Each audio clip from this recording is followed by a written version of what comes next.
Bonjour, bienvenue à cette formation d'Agile Training. Aujourd'hui, je serai votre coach Jamel. Je vous présenterai la capsule qui portera sur comment améliorer ses compétences cardiovasculaires ou en d'autres mots, comment augmenter sa fréquence cardiaque en courant. Donc pour ce faire, comme je viens de dire, ce qu'on vous propose comme entraînement, c'est tout simplement de courir, mais pas de n'importe quelle façon. Donc nous, ce qu'on va vous proposer, c'est courir en HIIT, c'est-à-dire de l'intervalle du fractionné en intervalle à haute intensité. C'est un exercice qui est accessible à tous et qui permet vraiment de moduler son entraînement en fonction de son niveau et de ses capacités physiques. Ce qu'on vous propose aujourd'hui, ça va être de courir à intervalles réguliers. On va commencer avec une activation de 5 minutes de marche ou de jogging lent et puis on va poursuivre ensuite en alternant des courses de 60 secondes à l'intensité pour laquelle vous vous sentez confortable, poursuivi de 90 secondes de marche ou de jogging lent pour se reposer, et tout cela 5 fois jusqu'à temps de terminer l'exercice, et on va terminer par la suite en retour au calme 5 minutes de marche. Le HIIT, la course, c'est un exercice qui est vraiment bien pour les personnes qui débutent parce que c'est accessible, mais surtout que ça permet de moduler son entraînement en fonction de ses capacités physiques.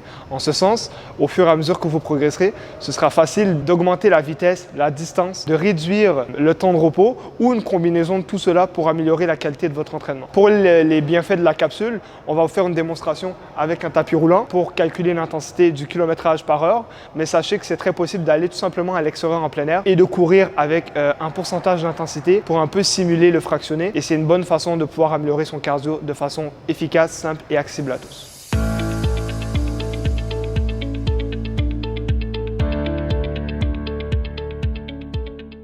Une fois qu'on a terminé de marcher pendant 5 minutes pour s'échauffer, on peut directement commencer avec l'intervalle.